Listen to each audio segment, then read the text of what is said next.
Hello and welcome back. Well, welcome back if you saw the first of our Unified Communications workshops. If you didn't, you might want to watch that one first, because that was talking about the planning process for Unified Communications. Now we're looking at the implementation.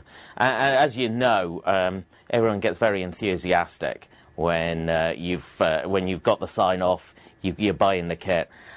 Unfortunately, sometimes it doesn't go so smoothly when you're putting it in. Let's see if that process is the same in Unified Communications. Now, joining us today to help explain some of this from Microsoft, we've got Steve. Welcome back, Steve. Hi, Tim. Thank you. So you've been involved in some of these implementations as well. I imagine you've had a few nightmares. I wouldn't say nightmares, but they've certainly been throwing up some challenges. In terms of now I've got that out of you. I'm going to ask you about cultural challenges, I would say. From Dell, Andy, you used to work for on more traditional telecoms, but luckily you managed to dig yourself out just in time. I did. Thank you. And Darren's here from Newport Homes. So Darren, we'd be looking for your experience on this, because you've been right at the sharp end very recently on this. So, but I mean, it's okay. You haven't gone grey. Your hair hasn't fallen out. Not just yet. No, not yet. The wife's saying I'm going a little bit grey, but not through work. Well, so while you're here, we've made you turn your mobile phone off. So who knows what messages you're going to have when we've finished. And joining us as a sort of Mr. Sense Check himself from Freeform Dynamics, Dale. So welcome back, Dale. Thank you, and too much working with the reg has made me a bit grey. So. Yeah, well, look what it did to me. OK, so Dale, you start us off here. These things are never smooth, and especially when it comes to a new sort of discipline like Unified Communications. Yeah, and I think we talked in the last workshop that we had about during the formulation of business cases and reviewing the benefits and that kind of stuff. It was important to get all the people involved at that stage. Well, that doesn't stop as you get into the implementation. So I think one of the things about Unified Communications, again, that the key is in the phrase unified, is it does tend to cut across lots of different disciplines. So I guess a lot of what we're going to be talking about here is how to deal with the different aspects of implementation. And it's an evolving technology as well, so it's a little bit of a moving target. It is, and what's interesting is really what we're trying to do with a lot of these implementations is put a foundation in that can grow as the business requirements change. So accommodate, for instance, new technologies as they come down. You may, in the first instance, have decided video conferencing is not important to you, but actually you want to make sure that you've got room to accommodate not just video conferencing, but anything else that happens. You've got the hooks there in case you need to do it. So it's always going to be a slightly bigger job than perhaps than you really want to do. It's not about plug and play. It's not about quick and dirty. You really need to think about this stuff and make sure that you've covered all the angles. And most of the problems people run into quite often are because they've overlooked something, some dependency somewhere. OK, well, that's a good reason to bring Darren in there. Darren, did you overlook anything when you were doing this? Thankfully not. We were in the enviable position of having a Greenfield site, so we had no infrastructure at all, so it wasn't just UC we were implementing, it was a whole new IT infrastructure, which obviously brings this whole new set of obstacles. It's not as easy as people would think, because you haven't got that stable environment before you implement UC. So you're always sort of working with your partners to ensure that the work prior to implementing UC has been done, that you've gone down the right sort of solution in terms of your server infrastructure that's going to support it. You've gone down the right route in terms of the network infrastructure that you need to implement it. And then the end devices, I mean, you talk to your internal staff and you talk to your service providers to see what's out there on the market, and you need to get that right as well. There's a whole area. Give me some specifics on this. How long was the planning process? Well, we were fortunate from a point of view of we had a 12-month SLA in place with the local council to provide our IT. So we had a 12-month period to get it in. Having said that, we were eager to move across to our own infrastructure, operate on ourselves, and provide the functionality that would bring us. But from a planning point of view, I think we sat down with Dell for about 2 weeks, really, initially just ironing out what we were going to do and what we want to achieve. We had a stage of meetings. It was properly project planned. 2 weeks to sit down and talk about these things is a luxury not everyone has. No, and we were fortunate there from a point of view of having that SLA in place. But the luxury that those other organisations will have is that they know their infrastructure already. So they know what they want. They know their current infrastructure. So it's not going to take them that 2-week process. We were making sure that we were speaking to our sort of network supplier, our telcos, in terms of sort of like the bandwidth that we'd need out across the circuits between our divisional sites.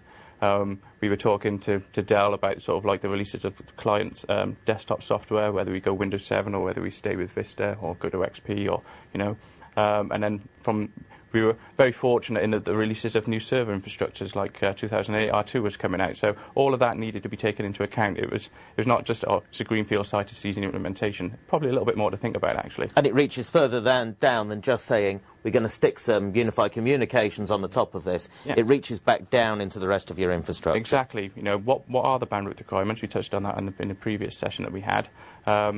What are the functionalities and the services that you actually want to perform with it? What's the business drivers? What does the actual business want to achieve through UC?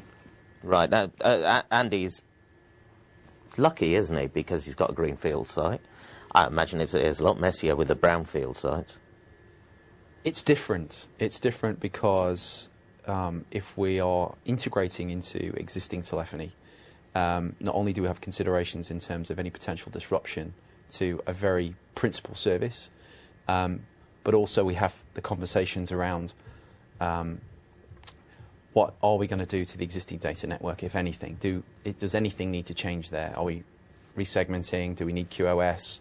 But I think one area... So what's resegmenting? Sorry. So, for example, if I've got everyone running on a single subnet, and I give them all voice, and they all make a voice call at once, it's quite likely that they'll all complain that nothing's working. So we want to avoid that. We want to stop any potential for disrupting normal business operations because we're implementing new technology sets. I think one area that quite often gets missed, but is always comes up when unified communications is being prepared for, is security. How do we provide this functionality, if we are going to provide this functionality, outside of the office arena, so that people can continue outside? So security is involved there. That's a very big conversation in itself, isn't it? It can be. It absolutely can be. We need to comply with the various requirements within the organisation to ensure that we're meeting, if not excelling, on whatever requirements there are for data protection. So when you're working with Darrens around the country, do you are you forever pushing them to get everything nailed down, or can you do this on a bit of a wing and a prayer? No, I don't think you can do it on a wing and prayer. I think actually the planning makes sure that the project actually goes as smoothly as possible. Conversations around how the integration is to go ahead, in terms of I have users who use handsets right now. They're going to continue to use that handset. What options, therefore, do I have to make sure that that functionality continues? Because if I was to remove that handset, that's something that users are familiar with. They know how to work, do their job based on that particular device. If I then take that away, there's disruption there because I've now changed the way they perform their job. So there's considerations there that have to be planned for. Sometimes groups of users are very happy because upfront training means that they don't need the handset anymore, they know what to expect. Other situations mean that we are operating the new technology sets in parallel to the more traditional telephony type environment. My voicemail's picked up on my handset, I can still do IM in presence. Equally as valid. Different customers need different states of transition. But you have to be conscious of what you're doing. You can't just let it happen. Absolutely not. Letting it happen is almost guaranteed failure.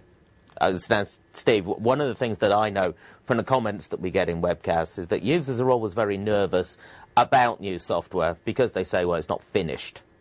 So, from your point of view as someone who supplies the unified communications software, is it finished? Certainly is, yeah. I mean, we never release broadly to market beta software. In terms of unified communications, for sure.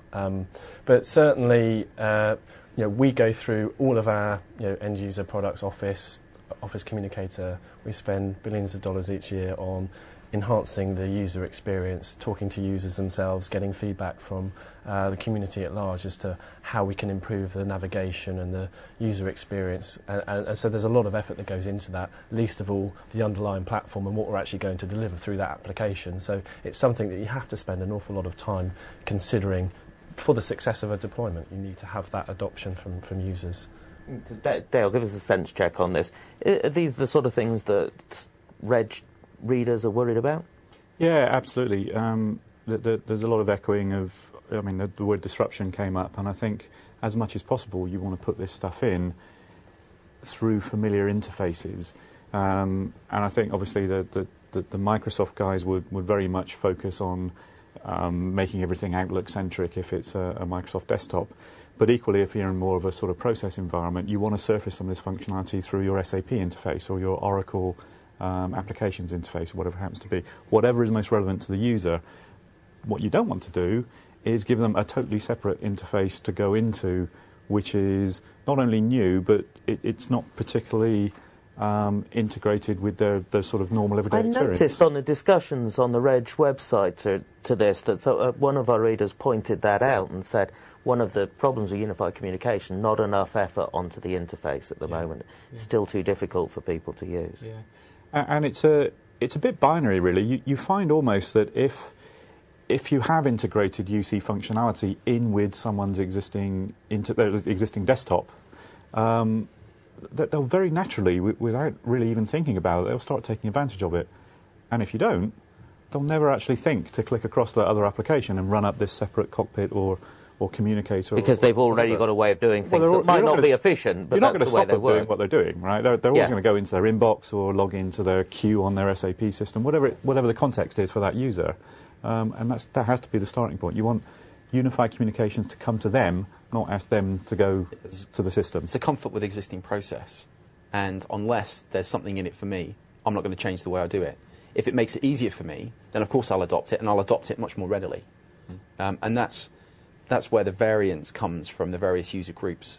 And that's exactly right. It needs to be easy to use. You need that one interface where you can, look at your messages, you can IM, you can share your desktop. You don't want to be clicking from one screen to another to be able to do that. It should be just, that's who I want to communicate with in whatever form. There's the person, click on those, and then you have a choice of how you want to communicate. You don't want to be going from screen to screen for the various different applications or facilities that it gives. Just one. How do you train your users on that then? That was my biggest dilemma, to be honest. We had various mixed types of telephony throughout the organisation. There wasn't one sort of telephony solution that was spread across the organisation as such.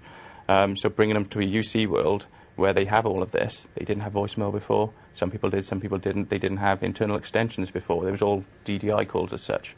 A mix and match, as you will. And so when I first saw the phone that we were actually going to pass out to the users, it didn't even have a dial pad on. Right. So from having no voicemail to actually having a phone with no dial pad on, my thoughts were that's going to be a lot of training. That could actually, be the thing that actually pulls this solution down and means that it's not used that and really it's not made you about nervous, money. did it? Exactly. So what we did is, we highlighted that training would be an issue. We actually set up a test area before we actually implemented the full rollout. We had a test area where our users could come in and use it. And it's all very intuitive. Like I said, you've got that one screen where you can find the person that you need to speak to. You can see their availability, right-click, use. And I think it was pleasing to me because we'd have the initial groups in 2 or 3 at a time, and we'd show them, the IT staff would show them how to use it, and they'd look at it and they'd think, well, that's complicated. And you'd sit them down and you'd say, you do it, have a go. And within 2 or 3 minutes, they picked it up and they were raving about it. Did you get any pockets of resistance, types of workers, ages perhaps? Yeah, I think you've got the spectrum of sort of like abilities when it comes to sort of like IT familiarity. We had some of our elderly staff who were used to normal telephone calls and hadn't seen anything like this before, right through to the younger environment who are used to using your Facebooks and MySpace and things like that already. But we identified that, and we had our training program set out, and if we needed to spend any more time with those particular users, then we did. We had one trainer train the whole of the organisation, probably 500 users. Over a period of time before they actually got to use it on their desktops for the day. And when we rolled it out, we had through the training, we'd highlighted, nominated members of staff who were sort of proficient in it and sort of had the necessary skills to actually show anybody that didn't quite get it when it actually landed on a desktop or maybe forgot what we trained them, to sort of like help them along. So how long did this process from old way to new way last? Not a great deal of time, to be honest. I mean, the training program that we had happened over a period of months. It was slightly. We rolled it out at different phases because of we had building work and regeneration going on our offices, so they were on one bit of infrastructure, and then onto ours. But it wasn't a long rollout period of time. In fact, we almost went for the big bang approach in the end, I think, didn't we, Andy? And the fact that when everybody moved in at the 1st of January into their offices that they were finally going to reside in, they had their new Windows 7 PC, they had their new phone without the voice pad, or without the dial pad, and they had OC. And forget the way things were before. Yeah, it was just like a click overnight. Yeah, the rate of adoption was quite surprising, even for me. Yeah. Really, that was faster than absolutely. You're used to. Simply because the rate of change was significant. We're not talking about an organisation that's just moving to unified communications from existing telephony or existing conferencing, but actually they changed everything: where they were working, how they were working, the layout of the building.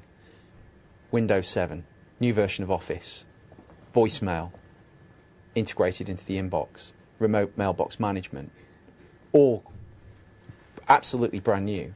And when I caught up with Darren recently, that was one of the questions was, how are the users getting along? And they love it. They are doing some of the much more advanced feature sets and just doing it without any interaction from IT. But you would generally be more comfortable with, for most people, for a slower process of adoption. So it's less about what I would be more comfortable and more about the comfort that the actual end-user population has, so what's appropriate for that business. We all know some users are much more adept at new technologies than others.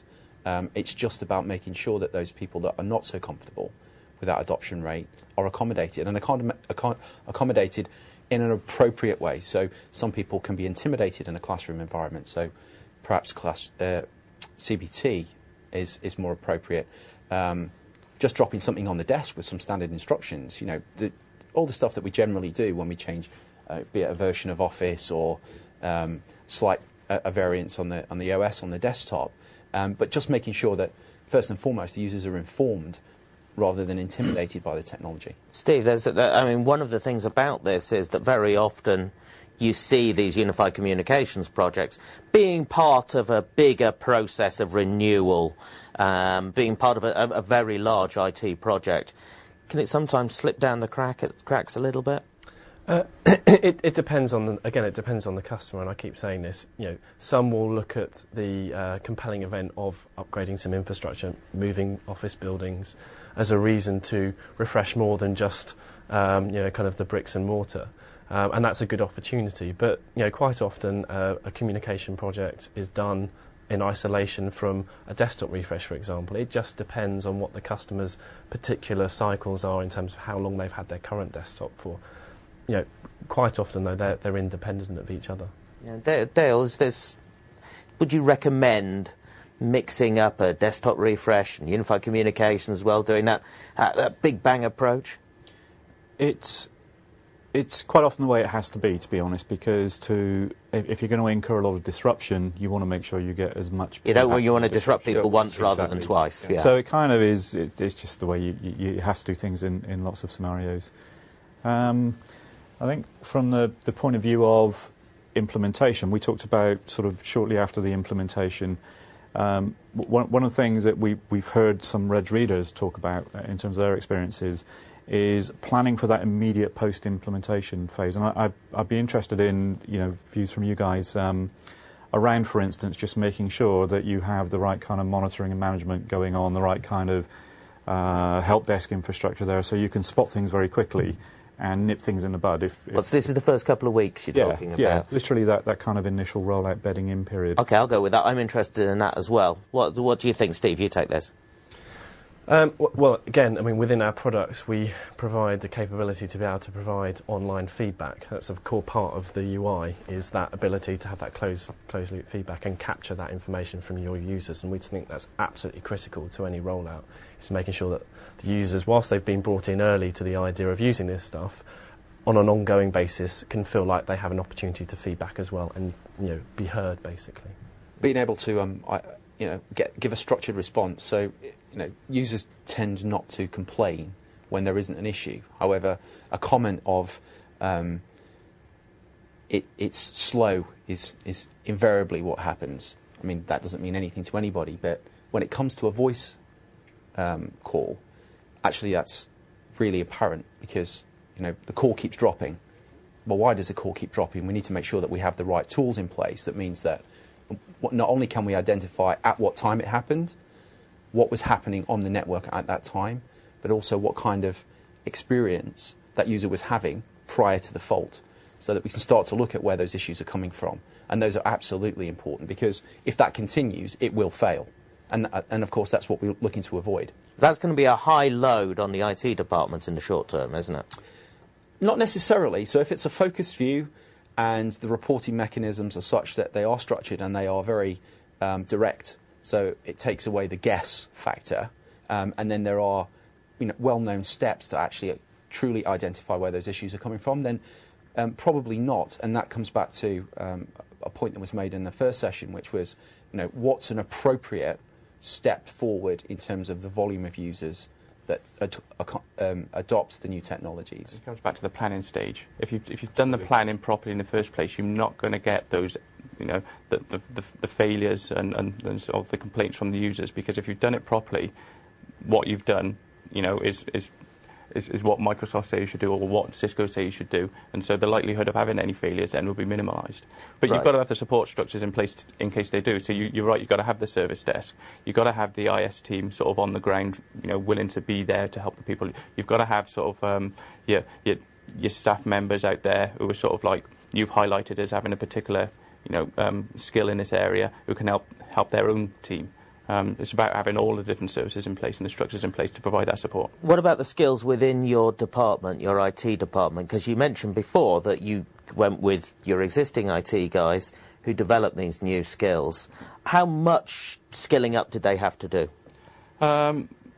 Not a great deal, to be honest, because the solution that we put in place, the Microsoft OCS solution, is very much driven from the setting up of the accounts through Active Directory. So when you set up your email account and you set up your Active Directory account, you set up your telephony account in the same place.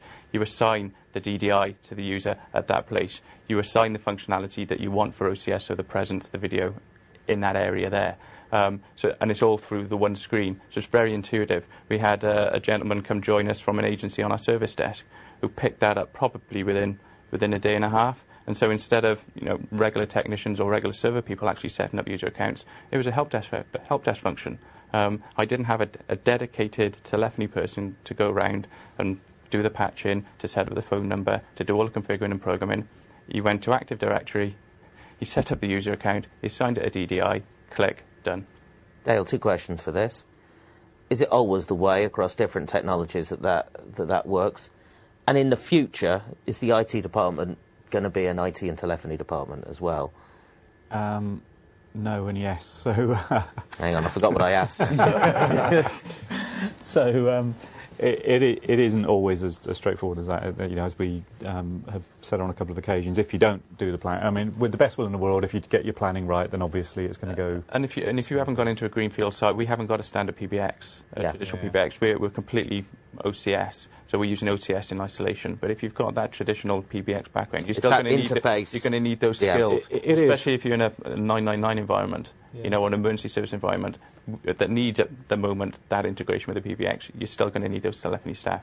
Yeah, but you've also got a plan around which groups need to talk to each other during the troubleshooting phase. Well, not just the implementation phase, but through troubleshooting, through support. And that's as much an organisational, political, quite often, problem than it is a practical one. So in a Greenfield site, you can get away with making sure that that's all designed in the right kind of way from the outset. But when you've got existing factions, different domains within your IT IT and comms organisation that have traditionally worked separately and have kind of had change requests moving between them and haven't worked like this before, then that can be a problem. So you need to kind of address that up front.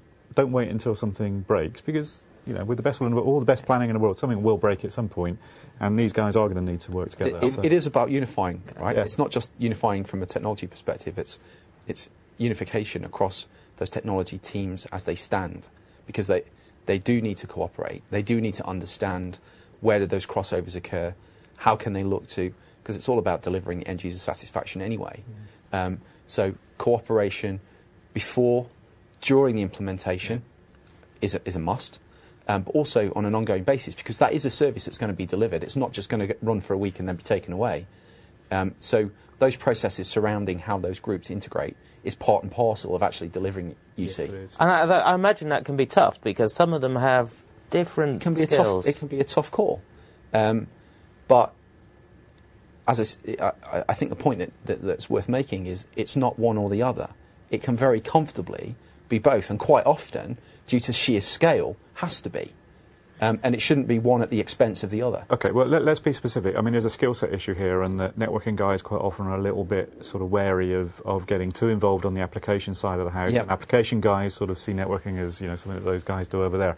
So there's that, getting each group comfortable enough with what the other group does, even if you're not going to bring them together, which most people wouldn't. But at least you need to facilitate that cross-fertilisation of comfort. And How do you do that, Dale? Do you knock their heads together, or are you nice to them? It's going to be a question of figuring out what the experiences are in the early part of the implementation. Because remember, you cannot implement unified comms without these guys working together.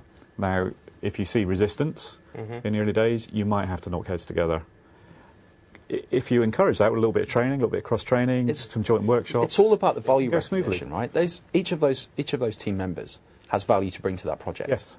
And you must work together, because it opens up a whole new load of avenues. It's not just about telephony and the server guys. You're right about the application people as well, because we've got developers now who are actually, because UC integrates with everything, it'll integrate with our CRM system. So we need the developers implementing CRM and designing our system take to what you speak can do. what we've got with Right. with our OCS guys, so they can come together and say, right, this is the functionality that we can perform. So you're unifying staff as well as unifying the technology. You have to spot where you have that lack of confidence or lack of comfort working across boundaries, and you also have to spot where you've got a potential little turf war that's been going on maybe for a few years that, and as ownership. This is going to being bring it threatened. out like It's going to nothing bring else. it out. Yeah. So spot it early, but the best way is to get people working together as early as possible in the implementation cycle. So when it comes to support, actually all those boundaries have been broken down, and hopefully.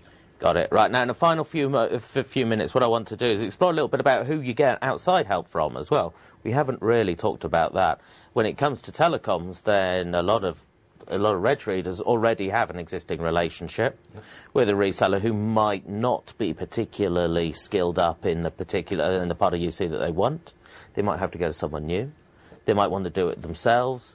They might need to rely on other people's skills. Steve, from your point of view, what should they be doing? Well, first thing, I think in anything, when you're assessing the market, go and talk to the analysts that have a view on UC. So, especially We're lucky we have one. we in have the one studio. here. Other analysts as well. So go and get their view of the world. Not necessarily to form your own opinion, but just to get a census of where the market is and who the players are that you need to talk to. For me, speaking from a point of view of having or doing this, where an existing relationship is in place, open communications, very simple. I know it sounds really trivial, but there is an existing relationship. They know the environment. They know the systems that are on site.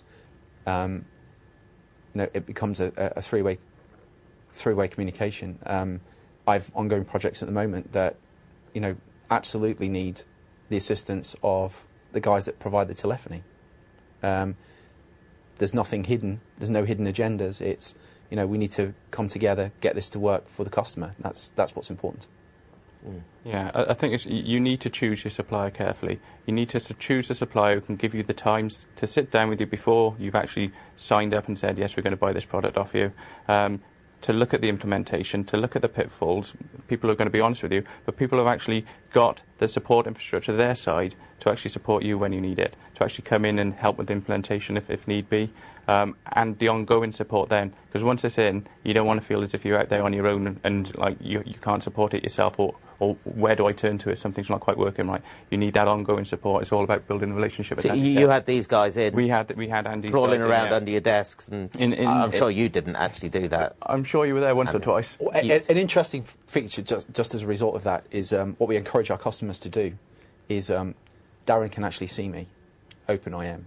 So we have Open Federation when we've delivered this. So they get a whole heap of other benefits. We federate with Microsoft. So if I'm not getting the answer, I'll go and find one of these guys. Explain directly. it to me, you federate? So it means that our instant messaging implementation is directly connected to our partners and our customers in a controlled manner. The presence information that you get internally, so your presence and the availability of your staff, is opened up externally. So we have that relationship with Dell. So any employee with Dell, I can type in there into my list of people, my list of contacts. I can set their IM list up, and I can have an IM or telephone conversation with Andy, with any person in Dell, sort of account managers. If I need to buy a new laptop, I've got that federated in that instant. I can see their availability straight away. If I've got a support call, I don't necessarily, Andy will probably sort of hit me for this, but I don't necessarily need to go through and log a service desk call with Dell first. I can have a quick chat with one of the service engineers who did our implementation. He'll highlight something, have you done this? All very quick. Your advice to other people who are going to be in your situation is that's what they should be demanding. If they can't do that, then I don't think they're the type of supplier, because they haven't got their own infrastructure in place and they're not using that type of technology right in the first place. If they can't offer federation, I think you should be a little bit wary. Right, wrap up for me, Dale. Are there enough skills in the channel to put unified communications in at the moment? That's probably one of the key parts of evaluating how you move forward with this stuff, because there are three types. I mean, you're going to be usually working with a channel partner of some kind, an integrator or a reseller, rather than the vendor directly. And you can kind of largely group them into three categories. There are the guys that have come out of the telephony PBX world and have cross-trained and are kind of moving up the stack, as it were, taking this unified comm stuff on board. You've then got the IT resellers and integrators who are coming in the other direction. They don't necessarily have a communications heritage, and are kind of acquiring those skills, sometimes through, for instance, recruiting those skills in from outside, sometimes by just cross-training internally. And then you've got the guys who have real core competence in unified comms, so they've built a practice from scratch, which I think is what Dell did, and really kind of take it on board. They're a rarity at the moment. Yeah, there are not so many of those. And you might, I mean, it's nice if you can get one of those guys in the middle, but one of the points was made earlier. Sometimes you want to work with an existing supplier. The only thing to watch out for is just making sure that you don't end up in a situation where if your skills are more skewed towards IT and less skewed towards networking, and you go with a supplier who's skewed towards IT as well, you're both lacking on the networking side, and vice versa. Mm-hmm. So just make sure that you might be able to make up in-house for the kind of maybe lack of skills on the supplier side, and the other way around. But you need to think through that. So evaluate suppliers in terms of where they've come from and their core competencies. As a final, I'm working you hard this time, but just very briefly, you can't afford to be held hostage by your existing supplier relationship in this. No, I mean, certainly you might. I mean, one of the things that we've seen in the past is people have gone to their existing, the guys who sold them their telephony system, and said, we want to move forward into this newfangled unified communications world, and actually they haven't had the skill set to do that successfully, and that is a recipe for a bad experience. Bad experience, exactly. All right, thank you very much. I'll let you take a rest now. And the same goes for all the rest of you. And thank you very much for watching this. Tune in next time round, where we'll be talking about what happens after you've put the implementation in, how it affects your company, how it affects the way you work, and the possibilities for really getting the best out of unified communications, because the alternative is that everybody hates it and everybody hates you as a result. So we don't want that to happen, do we? Thank you very much. Join us next time. I've been Tim Phillips. Goodbye.